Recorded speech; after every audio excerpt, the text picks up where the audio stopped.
សួស្តីអ្នកនរគ្នាថ្ងៃនេះយើងវិលត្រឡប់មកជួបគ្នាជាថ្មីទៀតហើយក្នុងថ្ងៃនេះដែរខ្ញុំនឹងនាំអ្នកទាំងអស់គ្នាឲ្យមកស្គាល់អំពី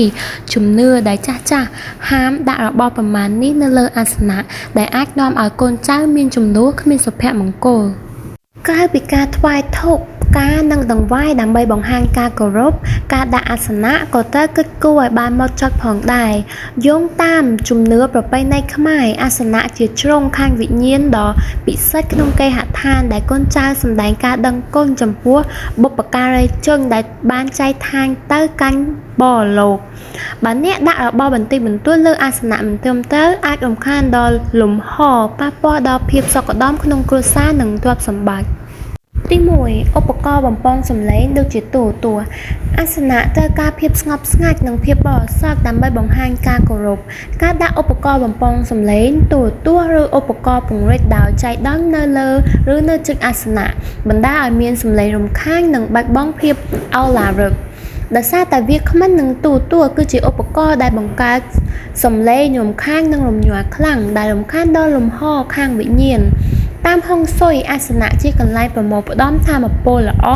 ប៉ុន្តែសំឡេងខ្លាំងពីវាអាចរំខានថាមពលបានយ៉ាងងាយបង្កភាពចលាចលក្នុងគ្រួសារនិងបង្កបញ្ហាការងារដំណោះស្រាយគឺយើងត្រូវផ្លាស់ទីឧបករណ៍បំពងសំឡេងនិងទូរទស្សន៍ឲ្យឆ្ងាយពីអាសនៈប្រសើរជាងទៅបន្ទប់ផ្សេងទៀត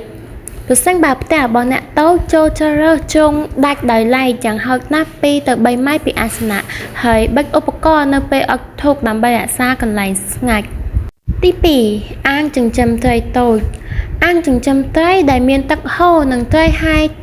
នៅក្នុងទឹកគឺស្រស់ស្អាតប៉ុន្តែការដាក់វានៅលើឬក្បែរអាសនៈគឺមិនសមរម្យទេនៅក្នុងក្បួនហុងស៊ុយទឹកដែលផ្លាស់ទីឥតឈប់ឈរគឺ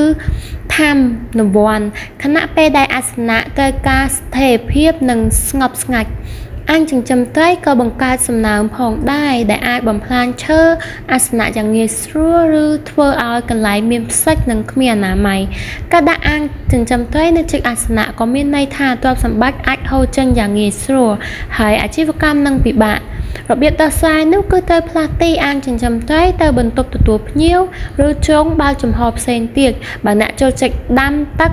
តុបតែងគួរជ្រើសរើសផ្កាឈូកតូចដាក់ឆ្ងាយពីអាសនៈទាំងស្អាតតាមហុងស៊ុយទី3កញ្ចក់គឺជាវត្ថុដែលធ្លាប់ស្គាល់ប៉ុន្តែការដាក់វានៅលើកន្លែងថ្វាយគ្រឿងឬតូមុខអាសនៈគឺជាការបំរាមមិនថាជំនឿហុងស៊ុយឬជំនឿខ្មែរគេជឿថាកញ្ចក់ឆ្លុះបញ្ចាំងពីអ្វីគ្រប់យ៉ាងរួមទាំងថាមពលអវិជ្ជមានដែលអាចបំបែកថាមពលល្អនៃអាសនៈកញ្ចក់តូមុខក៏បង្កើតអារម្មណ៍នៃភាពអសន្តិសុខដូចជាប្រសិនបើនរណាម្នាក់កំពុងមើលចូលទៅក្នុងលំហដ៏ពិសិដ្ឋកញ្ចក់ដែលដាក់នៅកន្លែងខុសអាចរំខានម្ចាស់ផ្ទះបានយ៉ាងងាយនៅពេលថ្វាយបង្គំជះឥទ្ធិពលបន្តិចម្ដងដល់ចិត្តសាស្ត្រនិងធ្វើឲ្យការងារមិនសូវរលូនដំណោះស្រាយរំកិលកញ្ចក់ទៅបន្ទប់គេងឬកន្លែងរស់នៅប្រសិនបើអាសនៈស្ថិតនៅក្នុងបន្ទប់ទទួលភ្ញៀវត្រូវប្រាកដថាមិនមានកញ្ចក់ធំតូមុខទេគ្របដណ្ដប់កញ្ចក់ជាមួយនឹងវាំងនននៅពេលមិនប្រើទី4វត្ថុតូចផ្សេងទៀតគ្រួសារជាច្រើនងាយស្រួលទុកកាបូបកូនសោទូរស័ព្ទឬរបស់ក្មេងលេងនៅលើអាសនៈវត្ថុទាំងនេះមិនគួរដាក់នៅលើអាសនៈទេព្រោះធ្វើឲ្យលំហរញ៉េរញ៉ៃនិងខ្វះភាពឱឡារិក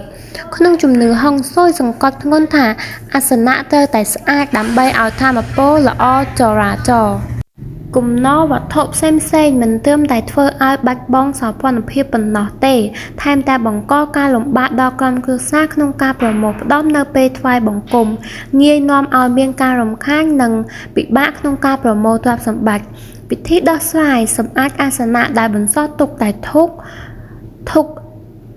ផ្កាស្រស់និងថាសថ្វាយទិញប្រអប់តូចមួយដើម្បីទុករបស់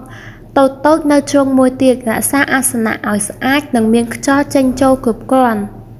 អរគុណអ្នកទាំងអស់គ្នាដែលបានទស្សនាវីដេអូនេះសូមកុំភ្លេចជួយចុច like និង subscribe ឲ្យម្នាក់មួយផងជួបគ្នានៅវីដេអូក្រោយបាយ